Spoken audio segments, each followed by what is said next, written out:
So many people step into caregiving without ever using that word. They are just helping mom, showing up for grandma, figuring out one day at a time.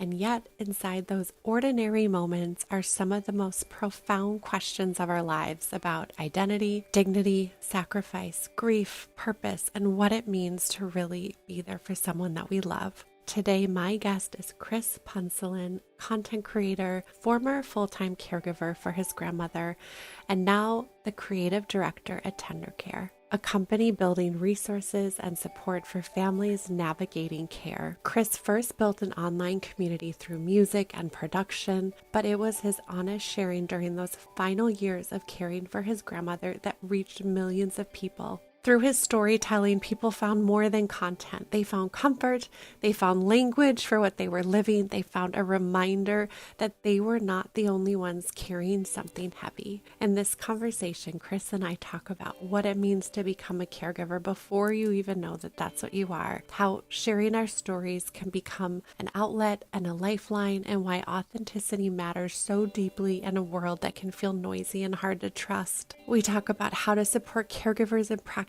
ways, the quiet power of friendship, and how Chris is honoring his grandmother's legacy. It's a conversation about care, and yes, but it's also about purpose and the very human need to know that we do not have to carry these hard things alone. Here is my interview with Chris Punsalan. Chris, I've been counting down the days to have time with you.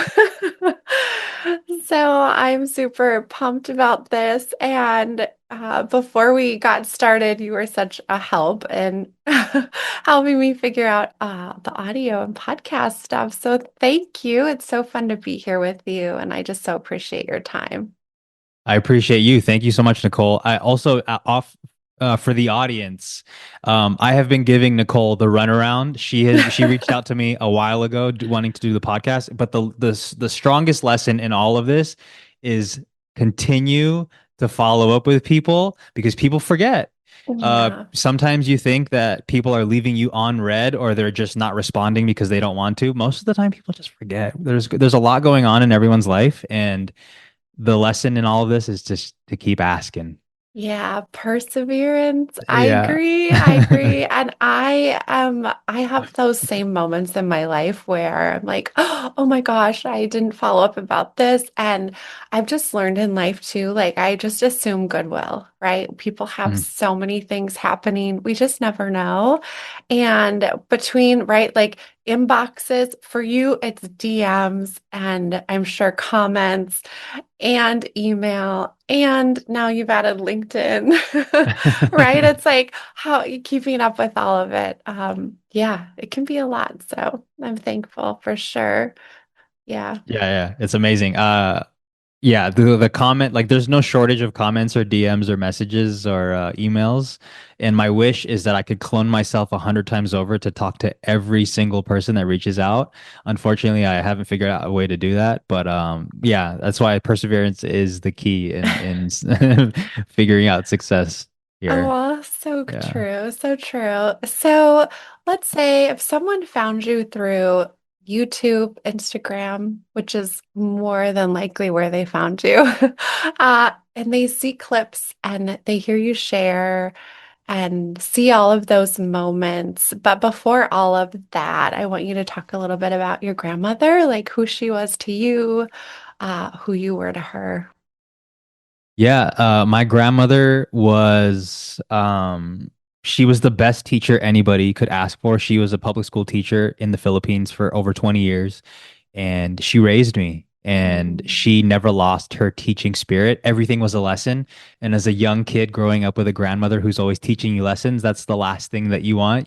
I remember running through the house and hearing why I shouldn't be running through the house, how it's a danger to me and everybody else around me, and how everything is about um, making sure that we are thinking of others through our actions. And I Mhm. think that is how I came to be her caregiver and how that decision that I made all those years ago was such an easy decision for me because she was always asking me to look out for others and not to be so selfish in the way that I live my life.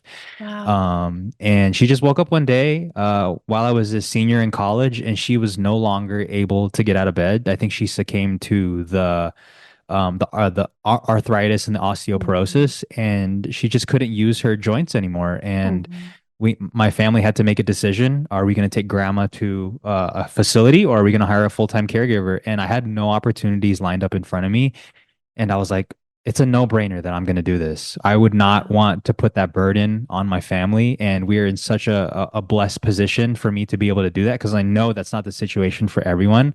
A lot of people Mhm. have to um, choose assisted living or find a caregiver because they just don't have any other way to care for their loved one. But that wasn't the case for my family. So I stepped up, and I didn't know what that meant at the time. I didn't know Mhm. that this was going to be, an 8-year journey. But yeah, it was her hands and feet for everything, helping her eat, shower, bathe, like everything that we do for ourselves and sometimes take for granted. I Mhm. had to help my grandmother with.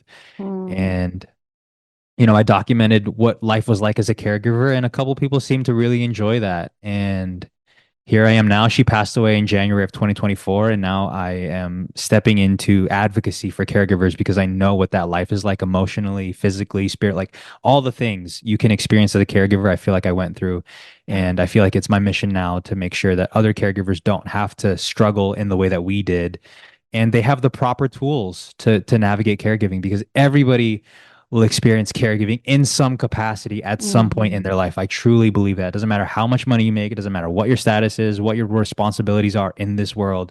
Everybody will be touched by caregiving in some way. And I want to create a world that makes it easier for caregivers. I agree. And I'm so thankful for that. I feel like it's super vulnerable to put ourselves in a position where we're sharing parts of our lives that are more private, and not only the dynamic of the care, but also, right, the relationships. And you open that space up. And I'm sure when you began that for yourself, did you have in your mind that you were a caregiver? Like, was that language there? Or is it something that as time went on and you learned more, discovered more, that you identified with that? I'm just curious about how that showed up for you. I think about this all the time because we use the words like caregiver or giving care or like Mm, sentences like that. And you and I are very familiar with that and what that means. But as a young 23-year-old stepping into this role, I had no idea what caregiver was. I think I was using the term caretaker or I was just helping out my grandmother. But I remember that first class that I took, caregiving 101, if you will. And they used this word caregiving. I was like, what is that? Like, this is a role that people take on. Like I was in that class looking around as the youngest dude in the class. Like it was hmm. all filled with like older ladies, Yeah. and all of them were professional caregivers who go home to home caring for other people. And I was like, it opened up my eyes to this world, and I had no idea that people were doing this day in and day out. And the Hmm. more that I would put content out and talk to other caregivers, I would see that like most people, especially people who take care of family, they don't use this language of caregiving. They just are helping out a Hmm. family member. They're helping out their mom or their dad who might have Alzheimer's or dementia or whatever the disease that they're facing. They're not using this term caregiver. They're Right. just helping. And I think with social media and me sharing my story, I think it's become more apparent to me why it is important for me to continue telling my story, even though my grandmother is no longer here. It's to educate people and make people aware that Hmm. you might be a caregiver and there are resources and there is support here for you. You don't have to do this alone. And I think Yeah. that's why that's the mission that I'm on is to just make people aware of the huge responsibility that they've taken on and that they Hmm. don't have to do this alone because I, for the Hmm. longest time, felt like I was doing it all by myself. And I don't want I'm anybody to sure. have to live that life. Right. I'm sure being younger, right? Mhm. And not probably having friends that were in a similar place. I remember we share a little bit similarity of my grandma had moved into our family home when I was 15. And I remember I was starting high school. getting my driver's license, and my parents had told us that we're going to move houses to accommodate having room for my grandma to live with us. And at the time, I love my grandma. She had always lived out of state, so it was getting to know her in a new and a different way as a roommate. Literally, we shared a bathroom. So that was super, actually, I look back and like so tender. And, but also the disruption of that at the time. And I didn't know anyone else that was my age that had a grandparent living with them, or if they did, we didn't talk about it. And to your thoughts on, I didn't have the language. I didn't know that what my family was doing was more in that caregiving role. It was, yeah, I'm a granddaughter. Grandma's coming to sports. She always wanted to ask me about like who I was dating. She always wanted the tea and always had thoughts about it. And she loved fashion, right? All those things. And then as time progressed and as I learned more and it became more of a part of my life than in more of a professional capacity, it was like, oh my gosh, and I think that we see parts of ourselves in other people's stories. So when you continue to share and offer resource, people are so hungry for that. And you were so young. Were there certain people or organizations that you found that could really help you in your new role in a way that helped you get by on those hard days? In the beginning, there was zero. I had zero friends Okay. who could relate to my situation. All my friends were, they were fresh out of college. They were either getting married or traveling or doing all these things that I wish I could have done and that Hmm. I would love to relate on. But I didn't have any immediate friends that I could relate to or support at the time that could really help out with this huge life transition for me. So there wasn't anything that I was running to. I think I mean, I think it's almost weird to say that like Mm. making content and like making videos was such a passion for me that was my Mm. outlet. That was my Yeah. way of like for sure my grandmother needs help 24/7, but because creating content doesn't like there are no bound like you don't have to be any specific you don't have to be at an office, you don't have to be anywhere to create Hmm. content. And this was before the caregiving content ever was online. I was creating music production content online and I had a Mm. whole online business and that was my passion, my outlet that I could look to. Although it wasn't like direct caregiver support, I had an Hmm. outlet to run to when caregiving felt really, really difficult. Hmm. So there wasn't anything immediate for me, but I will say when I posted that first mic'd up caregiving video online, I was overwhelmed with comments and DMs and emails from people saying, "Oh my goodness, I see myself in you. I see my grandmother in you. I see my parents in you because I was a caregiver or I am currently caregiving for X, Y, or Z. And through your content, through this one video that I've seen, I feel less alone in this world. And please continue to make content." And those are the types of people that I continued to create for. And I found this network of people that were just supporting each other through comment sections and DMs and groups. And what a gift that was.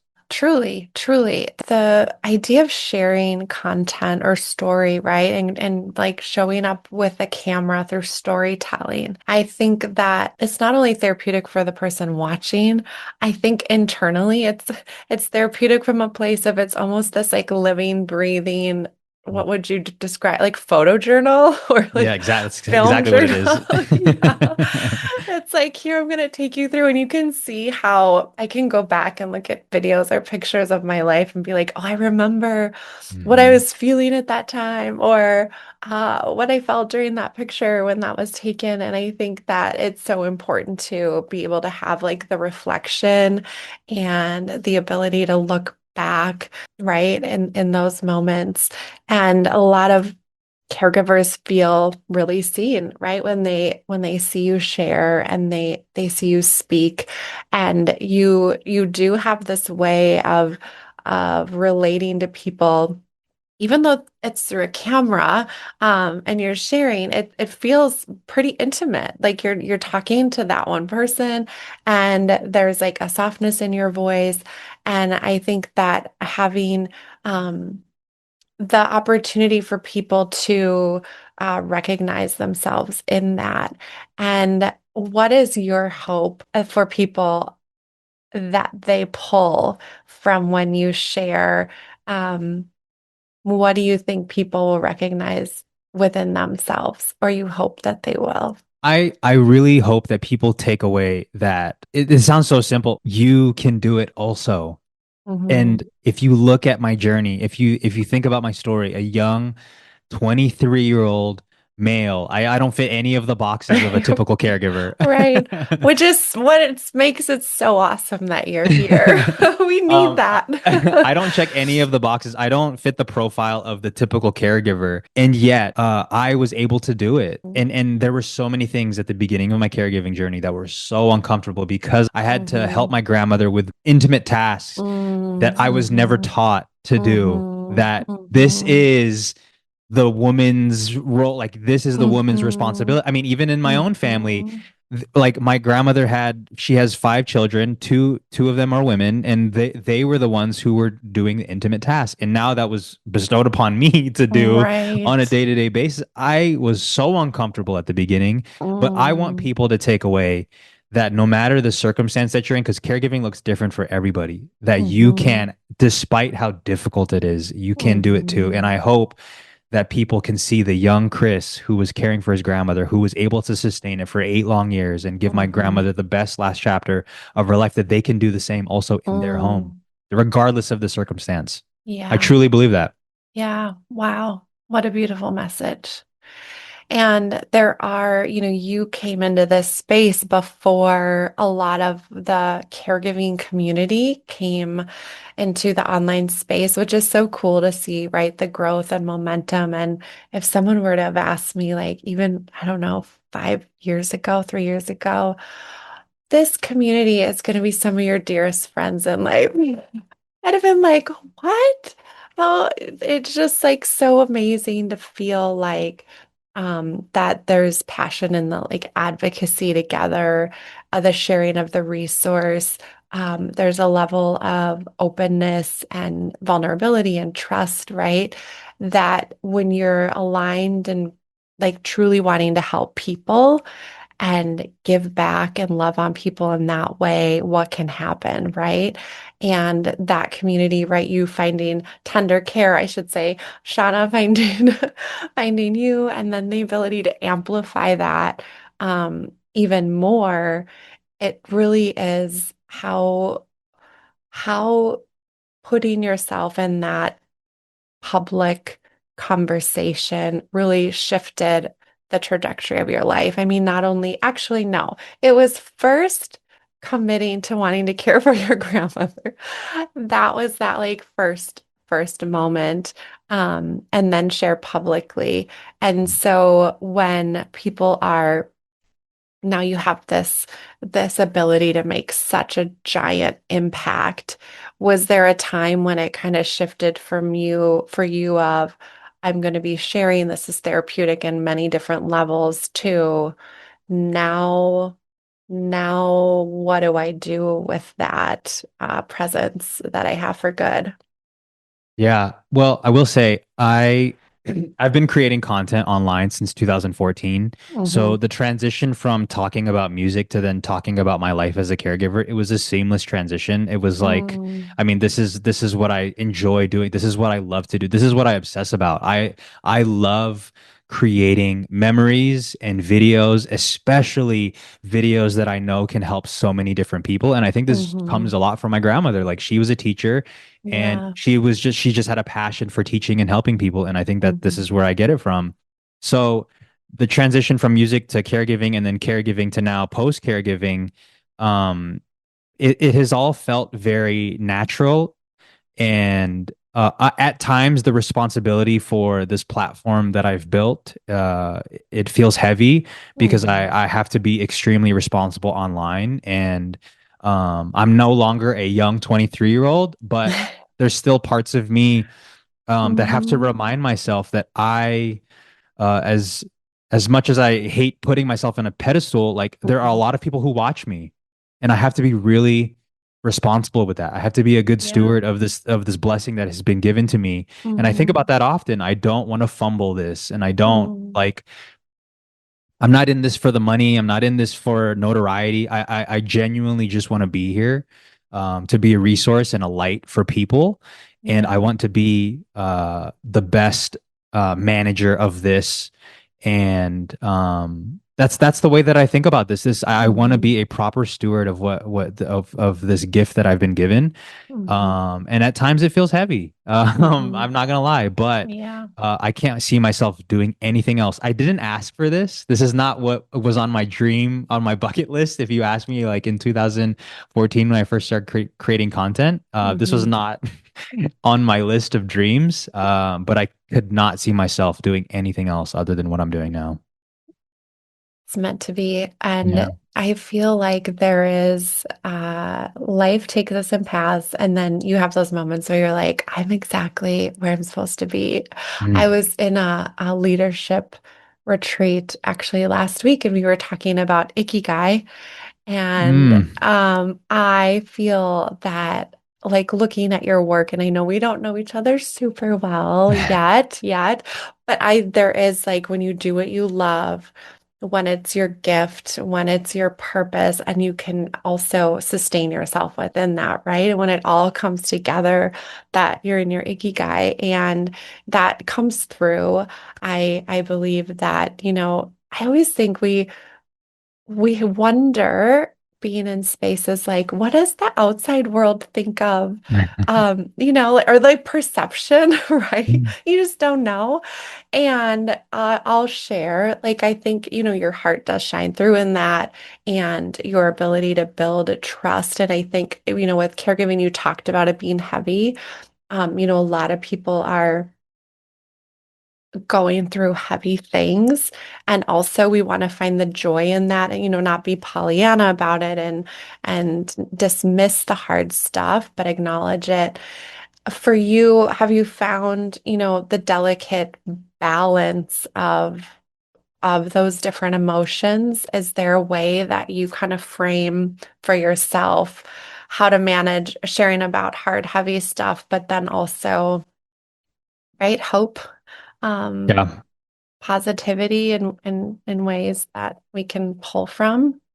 Yeah. I think about this often. I think, um, I have always prided myself on the fact that I will be authentically me for better or for worse Hmm. online. That Hmm. means sharing the hard and also doing my best to share the good as well. I think there were many moments of caregiving that were difficult, as caregiving is. I mean, the Hmm. responsibility alone is very difficult, especially if you're caring for a loved one. That is not an easy feat. However, if you look for the good in this situation, you will find it. And so I think the way that I've always shared online is I will always be authentically me. I will never Hmm. hide anything. I will never try to be something that I'm not. I won't try to say that today is a good day, even though I know that it might be feeling really difficult. Hmm. Um, and I think people really appreciate that because I think I've hit every emotional side of caregiving and I've published that online. I've showed the good, I've showed the bad, I've showed the in between. And I don't look at it from a formula standpoint. I just whatever is on my heart today, that is what I'll share, and I know that Hmm. somebody will resonate with that in one way or another. Hmm. Um, but I caveat to that, I will say if you do your best to look for the good in whatever situation, caregiving aside, whatever it is that you look for, you will find. Yeah. Um, so I would say if you're a caregiver listening to this, as difficult as it might be, if you just tried a little bit harder to look for the good, you will find it. I think about this red car theory that me and my friends talk about often. It's like Hmm. when a friend of yours buys a red car, you all of a sudden, you start to Yeah. see red cars everywhere. You're like, was there an influx in like the purchase of red cars? No, it's Hmm. because you've been made aware of a Hmm. red car. And I feel it's the same for the Hmm. goodness in your life. If you search for Hmm. it, you will find it. Yeah. Yeah. There's more, I feel like, being shared too around the neuroplasticity. Mm. Okay, I'm not a science background, Let's but hear in what I've it. and what I've learned in terms of what how we speak to ourselves, what Hmm. we focus on, like you were saying, right? If we can see the good, then if that's our lens, of course, then through our day, even though in the midst of hard stuff, we can still pull some of that out, right? Acknowledge that, right? The practice of gratitude. Yeah, even in the hard stuff. And I do have a red car, so Oh, that's amazing. See it. there we go. So There we go. They just keep popping up. I wonder popping why. up, I know exactly what we focus on. For you, when you look at, obviously, there's been years of caregiving and sharing and all of that. Have there been some shares that you've had that you have found resonated with people more than others? You know, like thematic wise, Mm, what people kind of gravitate towards or what they're really hungry for learning and listening to. that's so good. What a great question. One, I will say people love hearing the origin story of how I Mm, even landed here to begin with. hmm I think, and this is just my assumption, I don't know, but I think people are trying to orient where they are in this and how did I wake up at whatever age I'm at and find myself caring for my mother or for my father? How did I hmm end up here? And I think people are trying to orient themselves in this life, and maybe they see me online and they're like, "Well, I wonder how this guy came to be a caregiver for his grandmother." And people were Right. very fascinated by the origin story. And I think it helps them because it's like, oh yeah. And then they start to like Steve Jobs talks about being able to connect the dots when you're looking backwards. It's hard to connect the dots when you're Mm, looking forward. And when you hmm look back on your life, you're like, oh yeah, these are the little steps that we've taken to now and to for me to end up being a caregiver for whoever it is. So that's one. And another thing too, I think people loved the little caregiving hacks, I like to call them, that I was able to figure out with my grandmother, like the creative ways that I could keep my grandmother's dignity without having to remind her that she can't do what she used to do. And Right. one of those was folding napkins. She loved napkins. And even up until the very end, I always gave her napkins to fold because I told her that we would use these napkins for dinner or hmm for breakfast or for lunch, and she would fold them as nicely as she could with her uh, cute little hands, and it gave her a sense of purpose. And people hmm loved seeing in what way can I preserve my loved one's dignity without having to constantly remind them that they are no longer who they used to be. And I think there are so many ways that we can do that for our loved one, whether it be through these tasks or these jobs that we give them. Right. Because everybody that we're caring for used to be somebody or doing something hmm at some point in their life. And hmm to preserve a bit of that, whether it's through music or through watching their favorite hmm TV show or showing them pictures of who they were, like there are creative ways to be a caregiver. And I Yeah. think people really gravitated towards that. I can see that.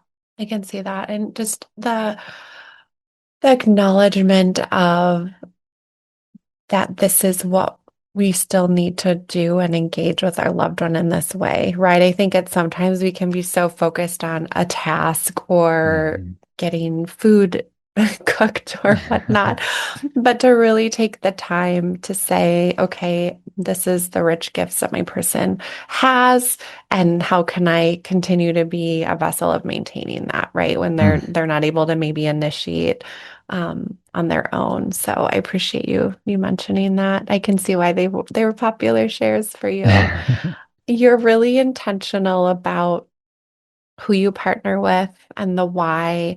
And I had actually reached out to you, gosh, it's probably been like a year ago, on an article specifically that we were writing for the Certified Senior Advisors Journal. And it was all around the role and the growing emerging landscape of what we will call, let's say, the care influencer, right? Like having a presence, but being really grounded in care.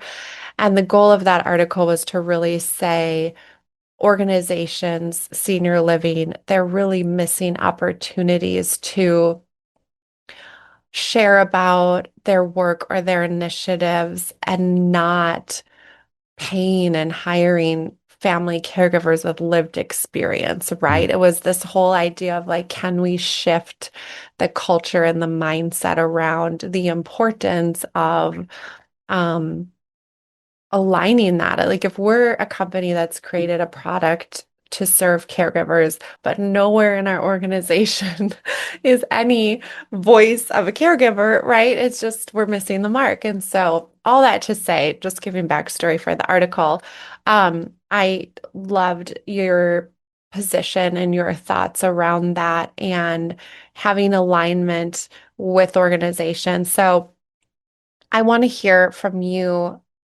and I know it's personal because you work with TenderCare in that regard. But when it comes to brands and caregivers and discerning what voices to trust versus marketing noise, what advice would you give for families when we're trying to discern what organizations we come to? Where do we seek out that support? That was a very long question, but It needs if context. you're still with me, and can share your thoughts on that, I'd love to hear. Sure. Do you mean from the consumer side, like how do you know what organizations that you should give your business to, or on the Mhm. influencer side, like how do you know what organizations you should partner with and see if they align? I would love to hear your thoughts on both because you're in a position in those both um, Sure. demographics. So yeah, Okay. let's first start with your thoughts on as an influencer partnering with organizations and then going into how families can discern. I think there's a lot of voices and we want to be able to have it Yeah. be really helpful. Sure. Overall, I would say that we are currently in a trust recession. It is really difficult for people to trust Mm, things online with the AIification of the internet. hmm There's so much AI around everything. And listen, I am pro AI. I hmm love using AI. I'm not against it whatsoever.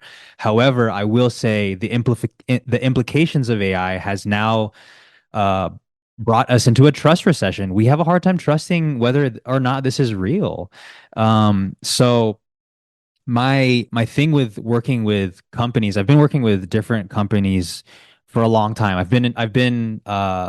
Like I said, I've been making content for a really long time, and my position with working with companies has is now calcified, and I've made so many mistakes in the many years that I've been doing this. I've partnered with companies that I shouldn't have because I was only doing it for the money. I had hmm no belief in the company, and I've been burned by that. I have seen the ramifications of partnering with something that you don't truly believe in. And the hmm it is never worth it. It is Right. talking to any creator or influencer right now who is getting hit up by companies, ask like throwing absurd amounts of money at you. I promise hmm you, there is no amount that you're going to receive that's going to feel good if you don't truly believe in the mission and the vision behind the company that you're promoting. So that's one. Yeah. And that's the lens that I look at everything through. Like that's why I'm very careful about who I work with and who I partner with. Like, hmm is this something I truly believe in? Is this something that I would recommend to my own mother? If not, then this is hmm probably not something that I want to work with. That is how diligent I am, and I just want to make sure that this is something that I truly believe in because my dad says this all the time. Like, you can do a million things right, and you do one thing wrong, and that's what people will focus on. Unfortunately, Mm, that's not to say that we should be perfect because nobody's perfect, but we should be right. really intentional about the companies we work with. So that's how I view that. Uh, hmm from a consumer side, again, with AI being rampant and people not being like companies not being willing to show who's behind the product, hmm um, I honestly I don't know how to give advice on like what companies you should trust because I am so skeptical of everything. As a Yeah. consumer of many different things, I am so skeptical of everyone. And Right. I've seen that the companies that I trust are the ones who feel authentic, and that's not something that you can really teach people how to feel. Like So true. obviously your gut instinct is usually right 90% of the time. We're usually hmm right about something that feels off. Um, But if a company is willing to lay out their cards on the table and say, this is who we are, we do not hide behind anything. We are completely transparent about every single thing that we do. That is a company Mhm. that I can trust. Because if there's nothing that you do in the darkness that you can't do in the light, then Yeah. that's a company that I want to stand behind and give my Yeah. Yeah. That's great so advice. And that's really where families can do some research mm, yeah. and trust their gut, right? Ask the questions. I love that, what you do in the light. That's such a great reminder. Hmm. It's such a great reminder.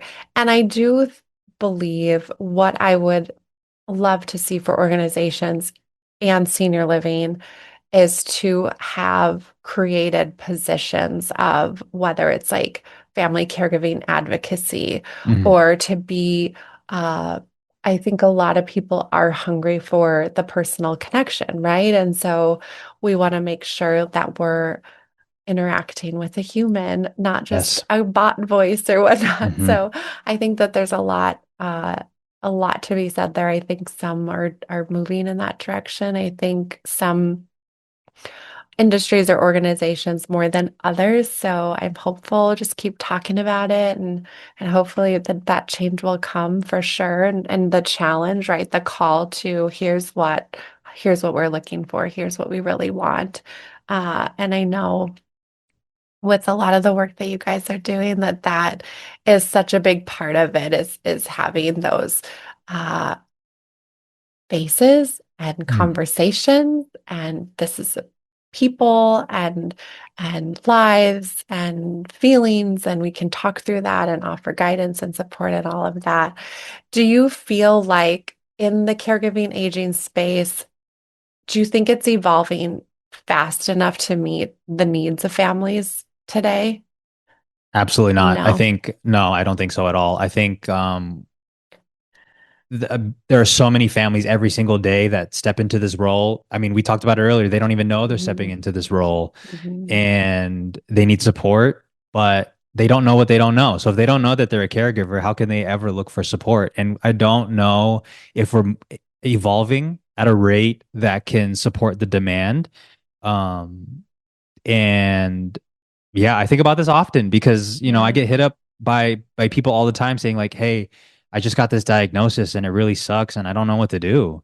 But if we could live in a world where these people, if once they get the diagnosis, they know that there Mhm. is immediate support that's available for them, Mhm. that is a world that I'm trying to move towards. But to answer the question, I don't think we're evolving at a rate that can meet the need of caregivers. Yeah. And just the financial Mm. hardship and implication, right? It's the ripple effect that will touch so many parts of our lives. So it is. And for people that feel really overwhelmed, they don't know where to start, right? Often when we enter this, what is a first gentle step that people can take or that you wish people could take and find? Yeah. Obviously it's hard to give specific. I had to have to speak in like a little more general because it's Hmm. not a one size fits all. So Unfortunately, true. I'm a little biased, obviously, because I work with a company who is figuring out what does this first step look like. And the Hmm. work that we've been doing at TenderCare is we immediately want to be able to surface exactly what you need in the moment that you need it. So we have built this what we call resource matching, where you tell us exactly what you're going through, whether it's a diagnosis or maybe mom's forgetting her meds and she has been forgetting her cart at the grocery store. And now I'm a little concerned. Like, what do I do with that? You give us your situation and we tailor services that could potentially help you and even trusted services that we have taken 20 plus hours to vet to make sure that these are people that we would recommend our own mother to, and we would surface that to you within 24 hours. So that's the work that we're doing. But if for some reason that isn't of could be of service to you, I think I hate saying research and Googling, Right. but that is the Yeah. answer. It is like It's how it's we find, researching. yeah. It's Yeah. it's Googling Googling your Mm-hmm. way Mm-hmm. through what it is that you Mm-hmm. need in the moment. So Yeah. yeah. And we're all also on social media, most of Hmm. us, I'm generalizing, and finding people like yourself or others that we know in this space that can provide those snippets of, right, tips and Hmm. tasks. And even just, I think times it's helpful when, like, we've got a friend being like, I'm in it with you, Hmm. you're not alone, Hmm. keep going, all of that, right? It's like the spectrum of that. So, it's all of Yeah, it. Yeah. I don't think I think we underestimate the power of a friend Hmm. sometimes. The power of Hmm. a shoulder you can cry on or somebody like I think and I've been trying to do this so much more in my life this year specifically. Like any time that I think of a friend or I think of somebody that I feel would need encouragement or just saying, "Hey, I was thinking about you. I hope you're doing well." Hmm. Like like we have some amazing tools at our fingertips, and I think Hmm. we are underutilizing them. I think reaching out to a friend to say, "Hey, was thinking about you. Hope you're well." Like that can like Hmm. absolutely take somebody through another day that they might have had a difficult time Right. through. Like I remember the comments when I first posted that video that I was referencing earlier, the first mic up video, those comments gave me 20 plus years of life Mm. because Hmm. they even if they were just saying, "Hey, you're doing such a great job. It's so cool to see like a young Hmm. guy taking care of his grandma." Like that gave me so much life and encouragement. And Hmm. I will probably never meet some of these people, but they gave me Hmm. encouragement. So I say all that to say, I think reach out to a friend and ask if they're doing well and say that you were thinking about them because I think we underestimate the power of a friend. I love that. When you were caring for your grandma, was there a friend or something that someone did that just made your day, meant a lot to you? Like I'm thinking about us as friends that have people in our lives that are caregivers, like what could be helpful that we could obviously send the message, the phone call, all of that. But was there like something practical that you were like, that was amazing. That made my day? Yeah, 100%. So my other grandmother also lived with us at the time that my grandmother was alive, and she would often help me with tasks that required two people. I could obviously do it by myself, but it's easier when you have a extra set of hands. So when some of my close cousins would find out that my grandmother, the one I wasn't taking care of, the one who was helping me out, she would go to the Philippines every January. They would hit me up saying, "Hey, Chris, I know that your grandma's in the Philippines. If you, I can come over and help you if you need help." And even though they were only here for like 20 or 30 minutes to help me with one simple task, it meant the world to me. One, because it was an extra set of hands that could help me, but two, somebody was thinking about me and being Mhm. specific about the help that they could provide to me.